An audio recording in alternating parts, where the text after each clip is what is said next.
This is Jonathan Albin, and this is NycosRPG. And today's Game Master's Soapbox is going to be how to get more out of your role playing experience.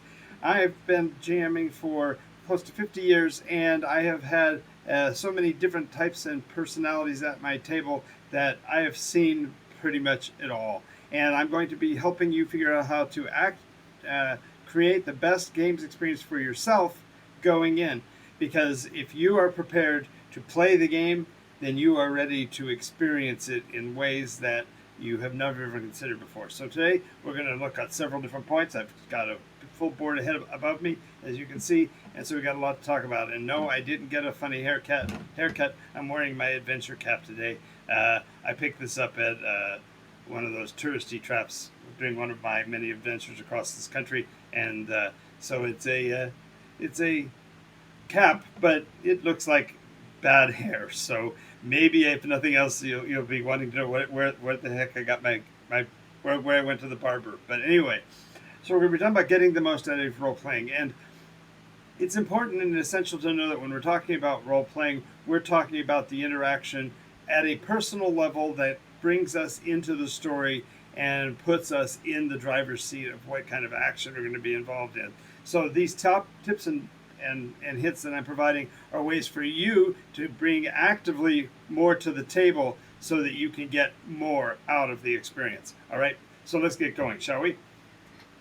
So we're going to start off with activating the imagination, and instead of doing my traditional just speaking on the subject, I'm going to be giving some specific examples of exercises that you might want to try to activate your imagination and so on. And each one of these I'm going to compartmentalize because I'm going to make this into a series of shorter videos to get the message out, because I realize that my speech pattern is to go hog wild in lots of different directions, and I lose people pretty quickly. So stick with me, and I promise you, you will know better how to do each of these steps as you go forward, and thereby be able to make your play experience even richer just by being able to bring more to the table. So we're going to start with activating your imagination. Now, many of us remember being children, and we remember what we heard people say about us, or perhaps they said about other people. Oh, well, that's just Johnny. He's just got a really active imagination. Well, guess what? An active imagination is a good thing.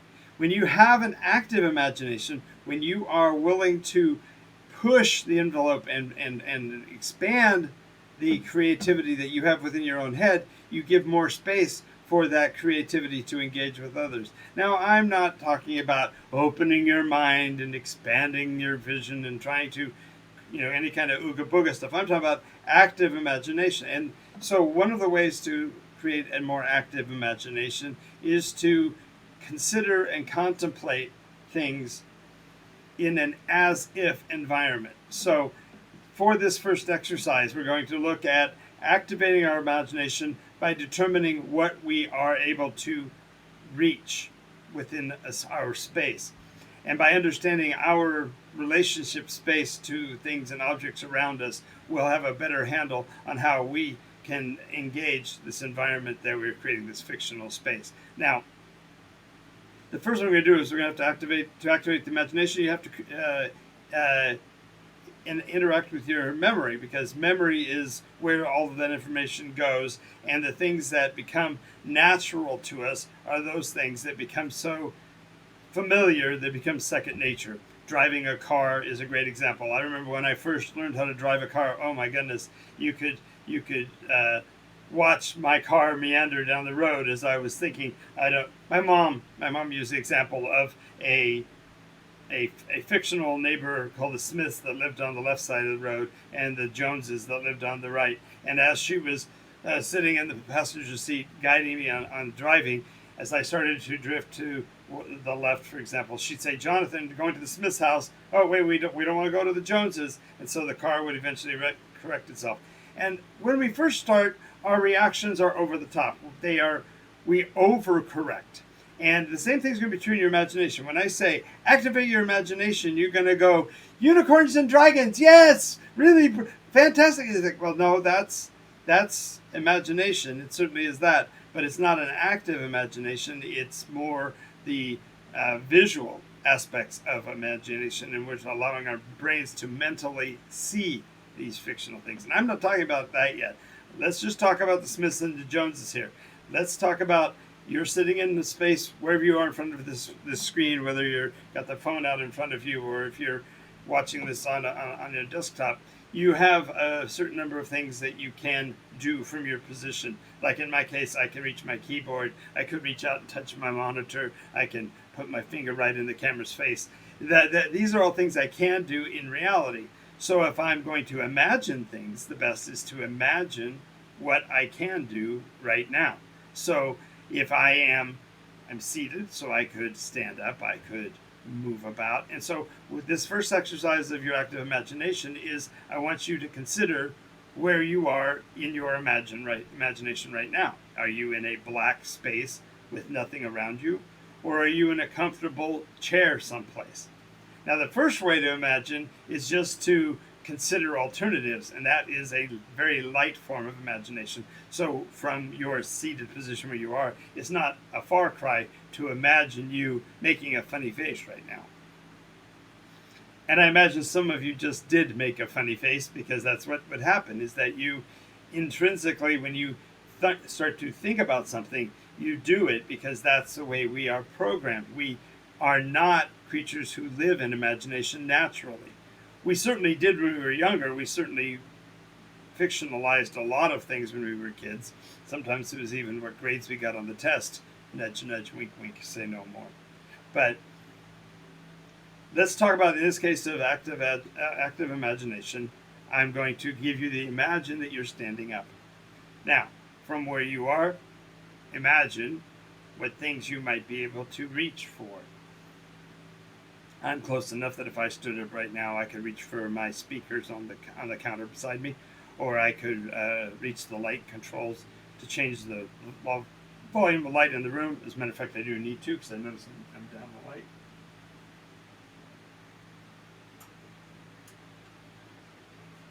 That should help a little. Yeah, a bit better ambient light behind me.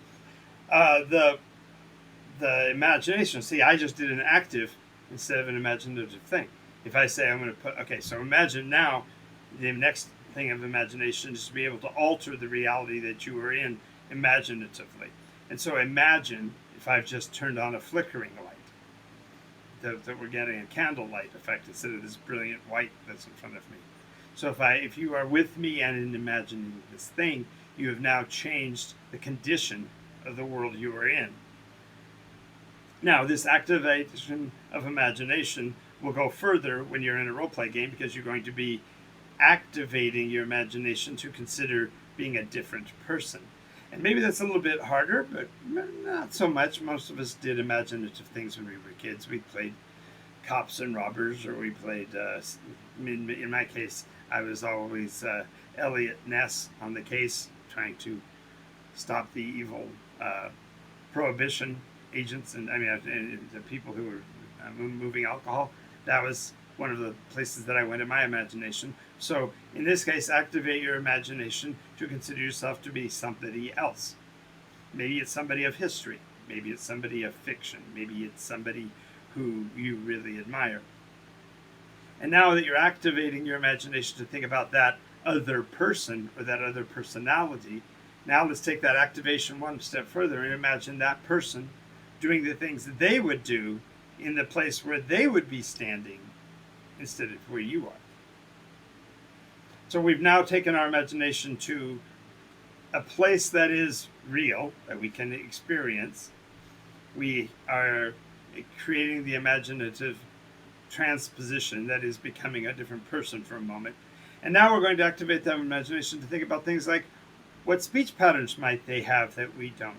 If we are talking about a character in history, perhaps they use more of the old classic King's English and say forsooth and thou and thee and that kind of thing. And perhaps we've got to think about the way we talk in different ways.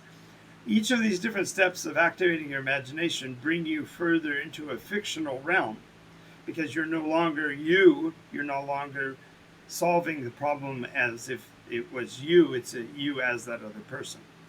And this is where I think role-playing really can amplify for a player, is when you start to consider the function by being able to disembody and become that other personality, become that other person. The things that drive them are different from you. The environment they are in is different from you. When you do this, and when you're able to expand this experience in an active fashion, now your mind is prepped. Your mind is now ready to move on to the next step, and that is to live in that other realm, to do the things they would do and be able to describe it as if you're doing it in the first person because it's you imaginatively doing it. Alrighty. So let's assume we've now built up an active imagination. I will do a further video on this if you're interested. Make sure you put down in the comments below if you'd like to have a deeper exploration into the creation of an active imagination. I'd love to help you with that. But now we're going to talk about expanding listening skills. Now, every one of us has 2 ears and 1 mouth, and almost always we operate at twice the efficiency of our mouth and half the efficiency of our ears. So when I speak of expanding listening skills, I'm not only talking about being able to hear better, which is perhaps something. I mean, if you're in a loud and busy environment, crowded environment, perhaps your listening skills will be altered. And if you've got a group of very loud friends who are also very involved in the activity, perhaps they are going to be making a lot more noise. But expand your listening skills to hear the environment. Now, that doesn't necessarily mean that you have to be actually so far in tune that you're hearing of the cock crowing outside the house of the farm that your character is currently representing as. But instead, you're going to be listening to the cues that the game master or storyteller provides. They give you hints on what is and isn't possible, what might or might not be the condition or the case. So let's talk about that for a bit. So how do we expand listening skills? Well, I'm going to give a classic example, and I would assume that anybody that's listening to probably already knows this one, but I'm going to use a classic riddle as an example. And I want you to make sure you expand your listening skills as you listen to the story. It goes like this. As I was going to St. Ives, I met a man with 7 wives. Each wife had 7 sacks. Each sack had 7 kits. Kits, cats, sacks, and wives. How many are going to St. Ives? It's all repeated. As I was going to St. Ives, I met a man with 7 wives. Each wife had 7 sacks. Each sack had 7 cats. Each cat had 7 kits. Kits, cats, sacks, and wives. How many are going to St. Ives? And we could almost do it in unison. 1, 2, 3. The number of people going to St. Ives is 1. If you were listening, the expansion of your listening skills is to make sure you heard everything I said. I said specifically that as I was going to St. Ives, I met a man with 7 wives. So as I'm going to St. Ives, they're not coming, they're coming from St. Ives, right? So as I was going to St. Ives, I met a man, and the man had many wives and many sacks and many cats and many kits. And all of these kittens, cats, sacks, and wives, I'll add up to nothing but the one person who's going to St. Ives, which is me. That's a really basic example. That's a classic example of not listening completely. So you want to expand your listening skills. Another example is, let's say, for example, you were driving a bus, and you were going to stop the bus at regular intervals and pick up a certain number of passengers and let certain passengers off. So as we go down the road, we pick up 4 at the first stop, and we drop off 2. And we go a little bit further down, we get to the next stop, we drop off 2 more, but we pick up 6. Then we go to the next stop, we pick up 19, but we get rid of 11. As we go to the next stop, we drop off all 19 of them, but we pick up 4, and we move on to the next stop, and we pick up 3 more. So after we've done all of this, I just need you to be able to tell me what the name is of the driver. Again, if you were listening carefully to the beginning of the conversation, I specified that you were the driver. And if you don't know your own name, that's perhaps a problem I'm not going to be able to help you with. But the whole point is that you're expanding your listening skills by hearing what is being said.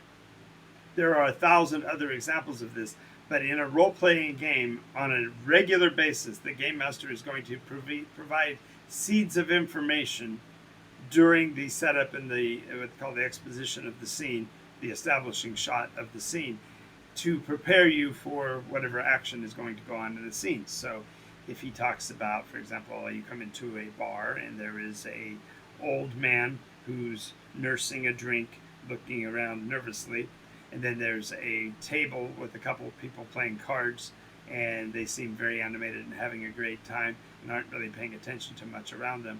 And there's a little kid who's standing right next to the door, who's holding a sack and scrunching the top of it very nervously, looking around like he's expecting something strange is going to happen. And of course the bartender, who's rather oblivious, but he's casually polishing one of the glasses from the countertop. My question would be, who would you want to approach first? Well, obviously, as the game master, I didn't have a necessary specific agenda. Or did I? Was there something that I said that might tell you who I wanted or I hoped you might engage? Is there something that in the description of what I said that kind of gave away what I'm hoping for? And it is the player's obligation to be listening to hear all of that description, and therefore can decide which of those things they're going to pursue. And the cleverest of game masters don't necessarily reveal their hand by overtly saying, oh, you need to talk to the guy at the bar, the one who looks rather sad. He's probably the guy you need to talk to. I'm not going to tell you that. But I'm going to describe everyone in the room so that you can make a decision on your own, because role play is you taking on the persona of the character and deciding what that character would do. Are you the kind of a character that would be concerned with the little boy in the package? Are you really wanting to play cards to get sociable with the locals? Did you have an intention for talking to the young folk over the older guy? You know, maybe you just came in for a drink. You just want to go to the bar and talk to the bartender. As a game master, I don't care. As a game master, the story is going to play out, and obviously this was just establishing the scene. I wasn't putting anything with a direct agenda, but perhaps I put something in that conversation that led you to an assumption or an understanding of what you thought I was hoping for. And therein lies the expanding your listening skills.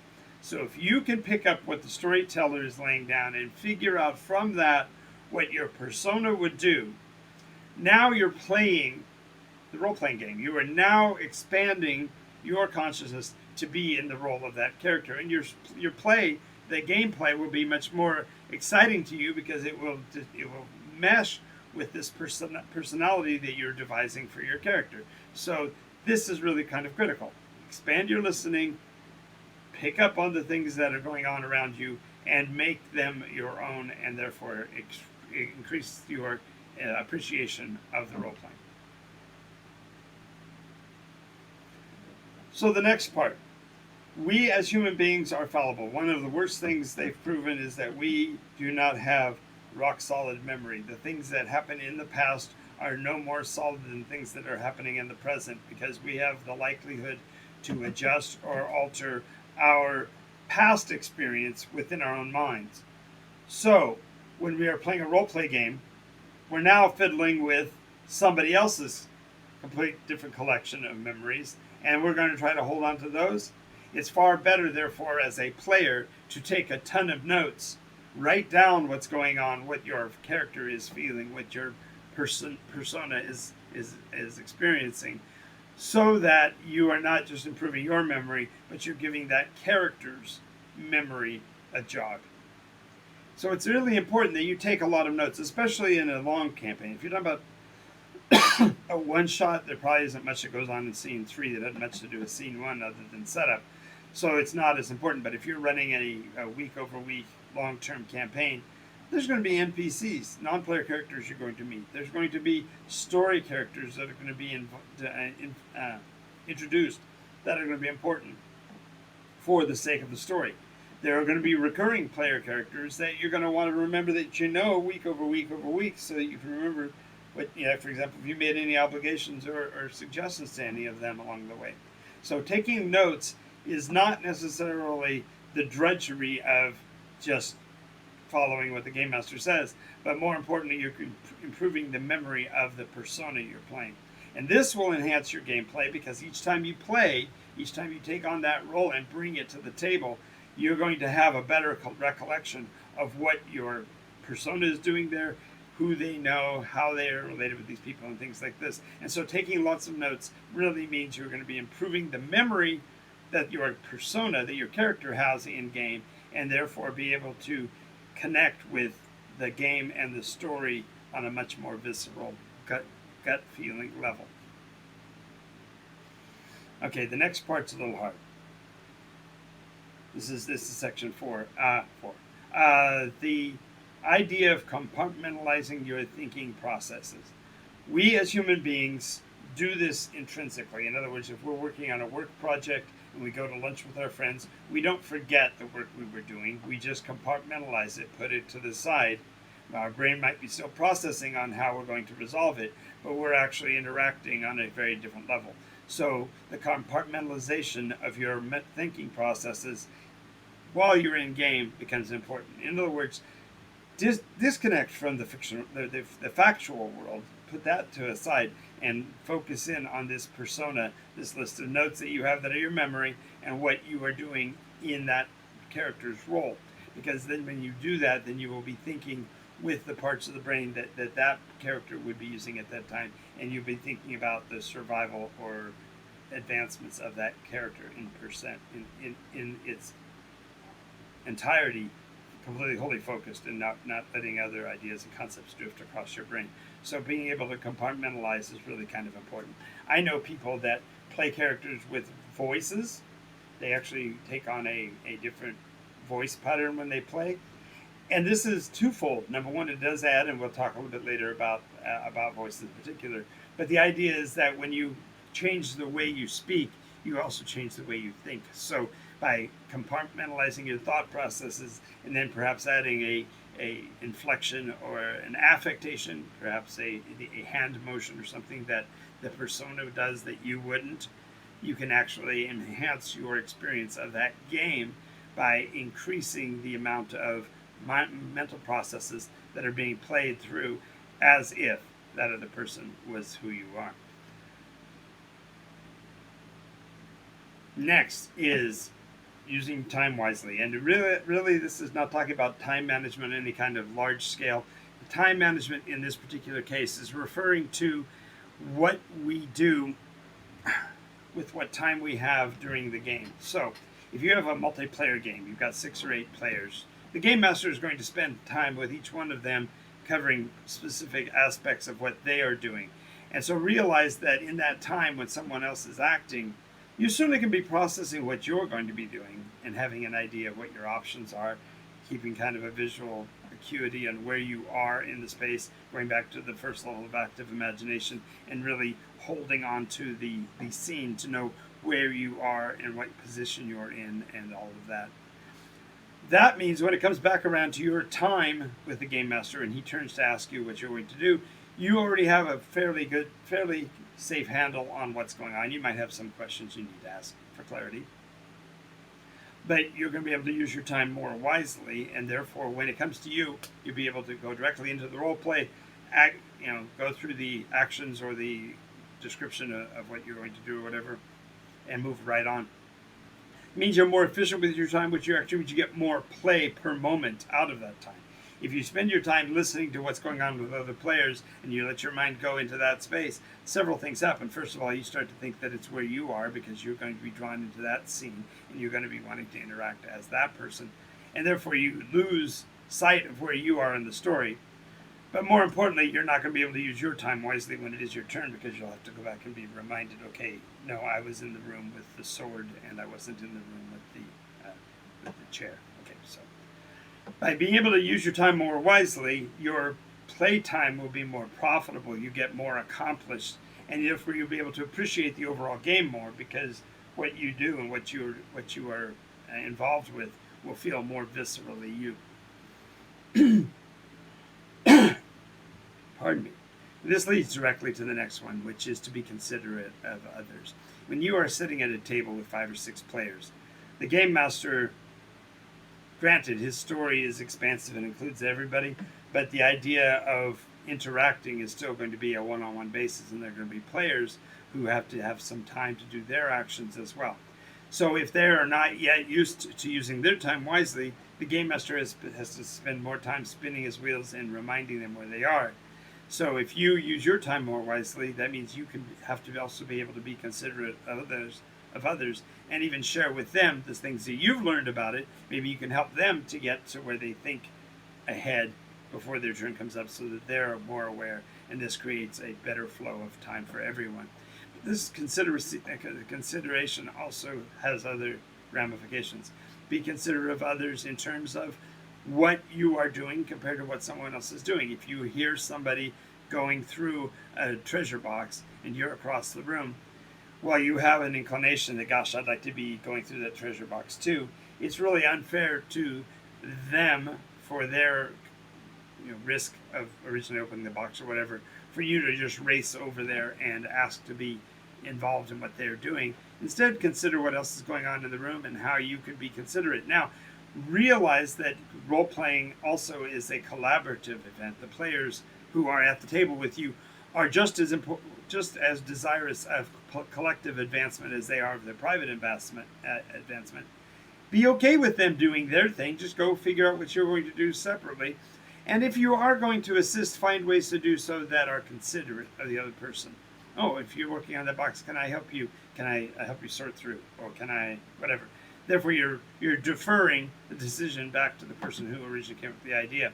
Because when you don't do that, when you do it in the third person and you demand to be a part of a scene that you weren't in, that has a definite negative connotation and a definite negative response from many players, because the theatrical term is you're stealing the thunder, which is the idea that you're somehow undermining what they're doing or taking advantage of it and taking their joy out of it. So let's try to be more considerate of others.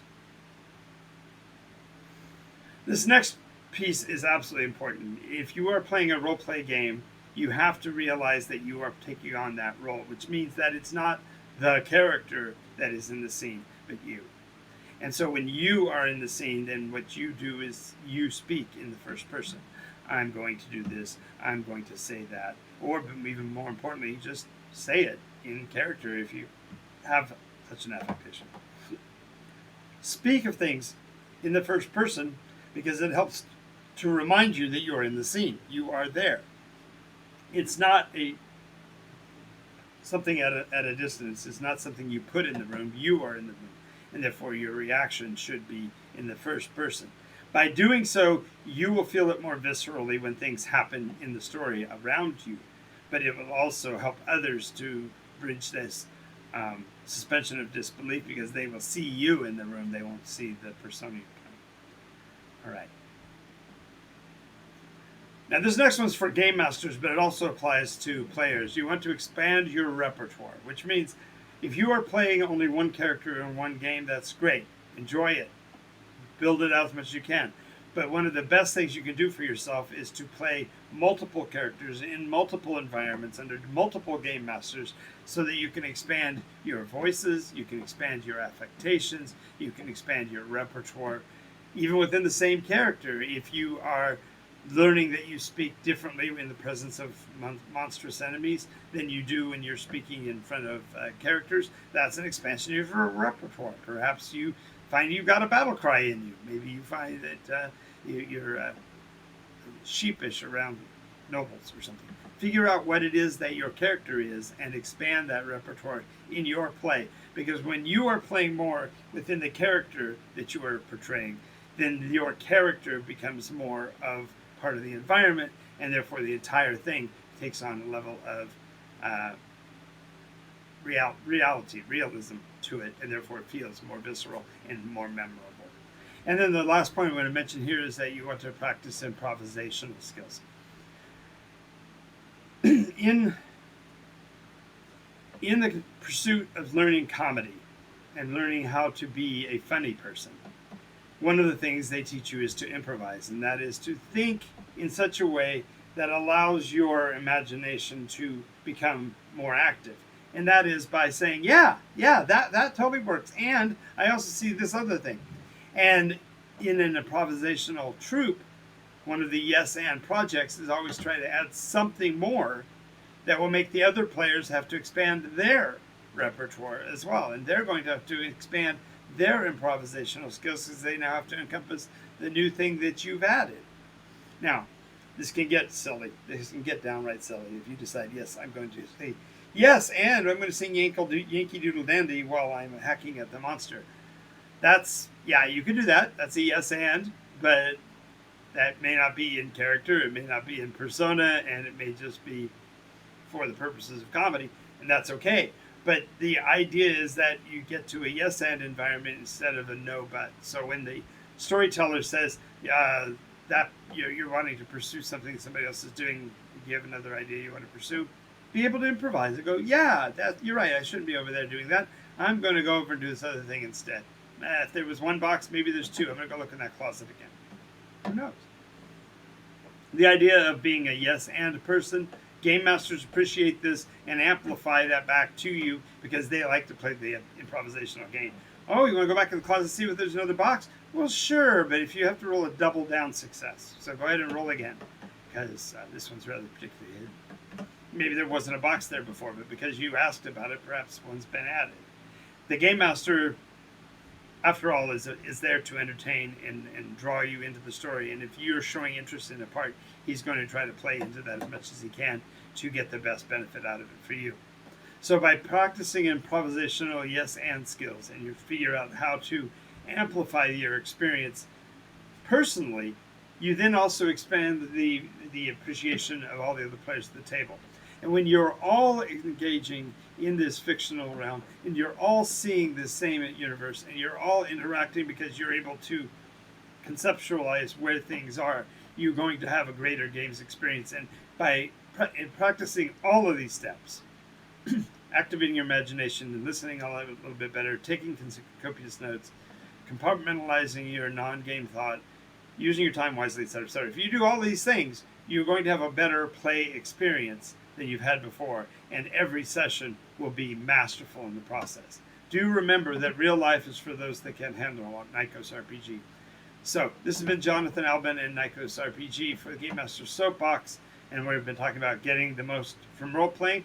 Tell me, which one of these concepts have really helped you the best? Are any of these in particular ones that you'd like to hear more information about?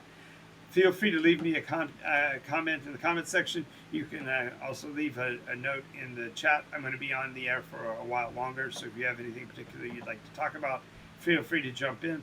I do have a Discord channel, and I'm going to be opening up the Discord to communication by joining my green room. So if you want to hop in and have a conversation with me, you can feel free to do that. If you don't yet have access to the Discord, that's available through my Patreon account. So if you join the Patreon program and support me, I will give you access to the channel, and you can become a voice heard on the channel here as well. I do broadcasts every day of the week on, I can say weeknights, but I do every night of the week at 11 p.m. Game Master Soapbox.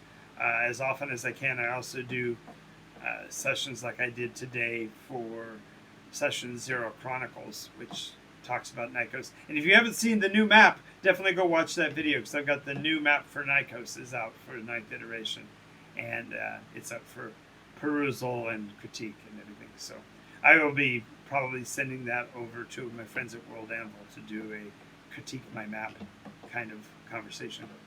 And other than that, if there's anything else that you'd like to talk about, feel free to put in the words. This is going to be officially after, so let me close out. This is John. I did close out. So anything you'd like to talk about, this is going to be fundamentally an Ask Me Anything episode from now through the end of the hour at least. So that gives us 20 minutes to cover whatever you'd like.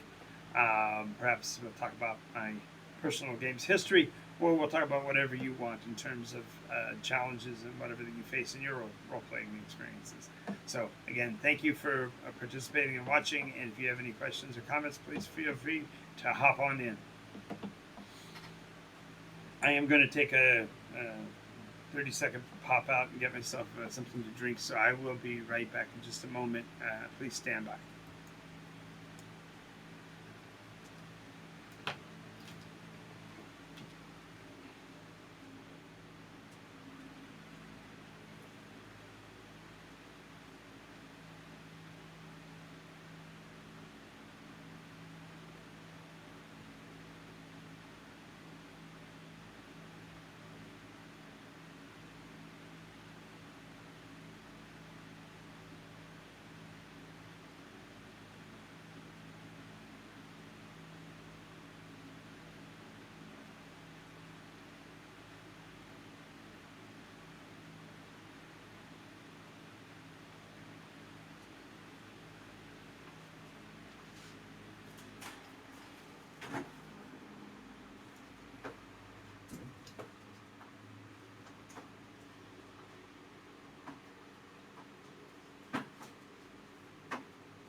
Alrighty, I am back. Thanks for being patient and sticking with me. If you have anything you'd like to talk about, feel free to put a post in. If not, I will just start to ramble or something. Or perhaps we'll do another one of the exercises here.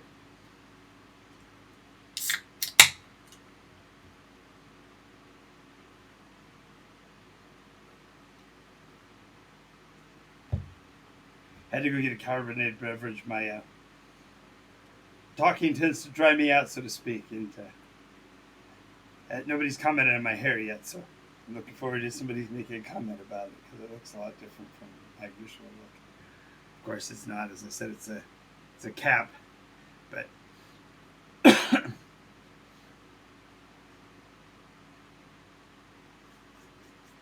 I haven't shown you guys the map, so I'm going to go ahead and add that in here so you can see what the map looks like. I'm kind of proud of it.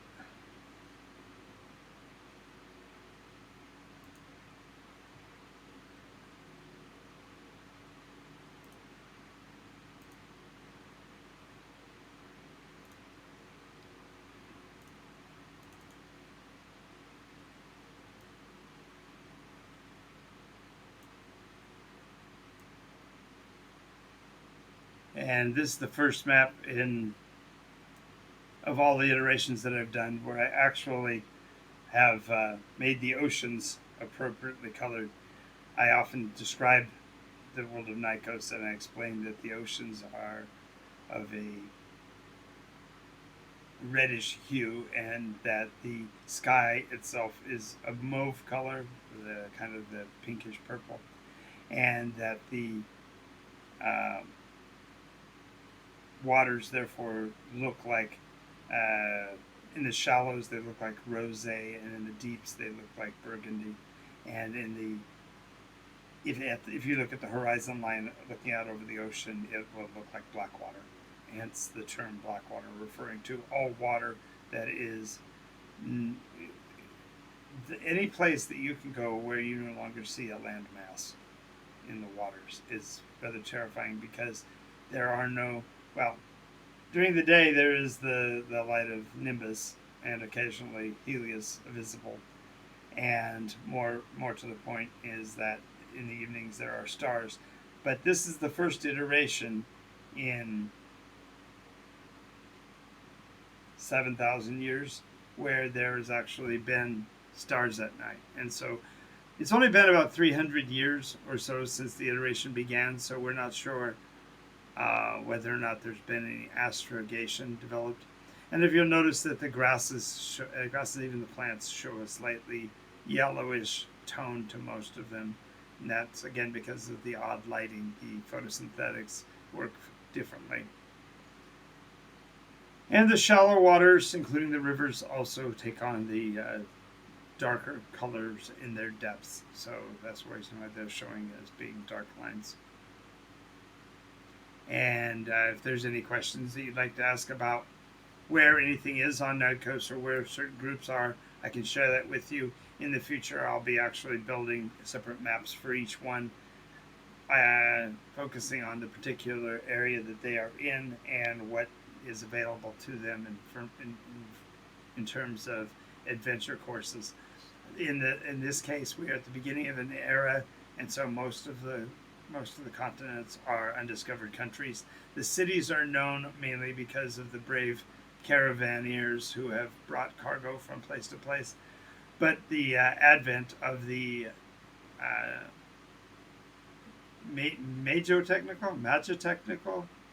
the magicals infused railway system that allows for the monorails to operate between all of the capital cities means even in this dark time where the majority of the continental mass is undiscovered, it still is known as far as the city-state capitals are all known, and you can actually travel from capital to capital by railway.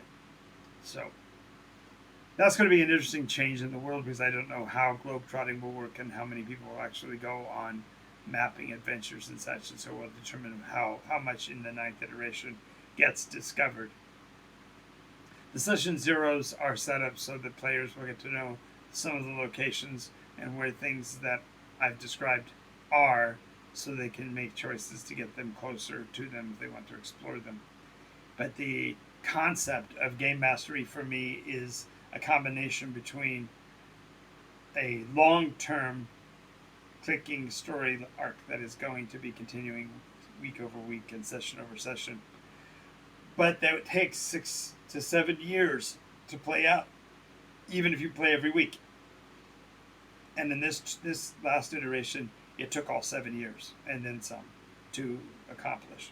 So we started this campaign that just finished in July, in January of 2016.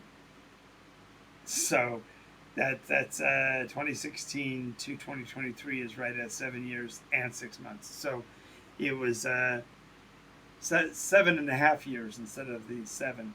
And I've been running the story arc repeats itself every time I restart it.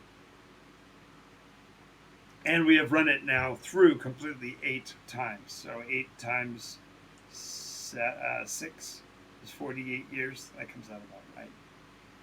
And we're now almost to 49 years. So if you notice, I don't have any marking indicating where north is, and there's no longer any polar ice on the continents, and there's reasons for that, so there's lots to explore that way. And we have not even talked about the specific size of the world in terms of whether this is the only land mass that's known. It certainly has been for the number of iterations. There's been enough going on and enough travel to cross. But this time around, the iterations, the width of the Twain Sea has increased, even as it got closer there at the Straits of Point's Edge. You're within, I think that's 4 hexes, so that's 4 times 50, so it's 200 miles from shoreline to shoreline across that gap. And so for a period of time, you are without sight of either of them by the curvature of the planet. Fun stuff, that is. And of course, I can go into any one of the cities if you choose to ask any questions about anything. I'm here to answer them.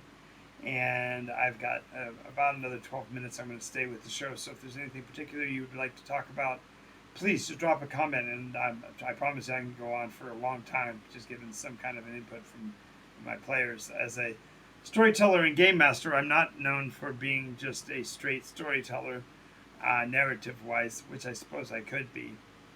And to me, that wouldn't be nearly as much fun as it is when we're interacting and I'm answering questions. So I want to thank you again for watching today. If you haven't watched any of the Soapbox episodes before, I want to thank you for this one, and there will be an end card on this that will take you to all of the episodes of this series. They are set up so they are also in the form of a podcast. So if you just want to listen to them, as you've noted, I don't do a lot of graphics things other than showing the map here. And so therefore, it's perfectly fine for you to listen to the broadcast instead of actually watching. Although, for perhaps I'm funny looking enough. Who knows? Maybe that's why you're watching. I don't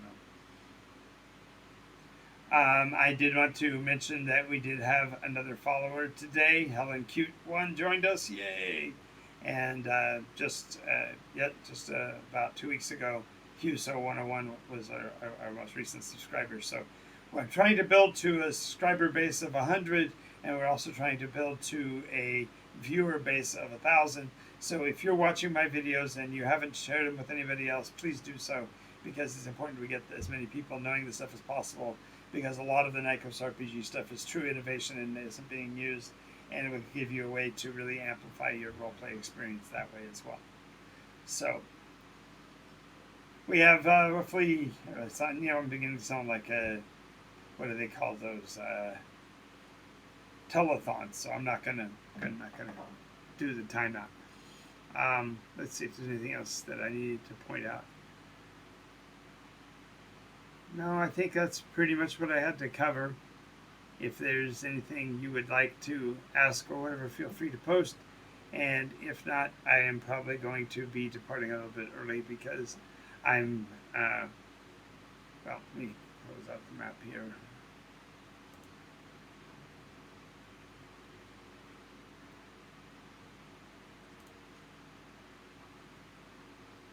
And I want to thank you for having been here. This is Jonathan Albin, Game Master Soapbox.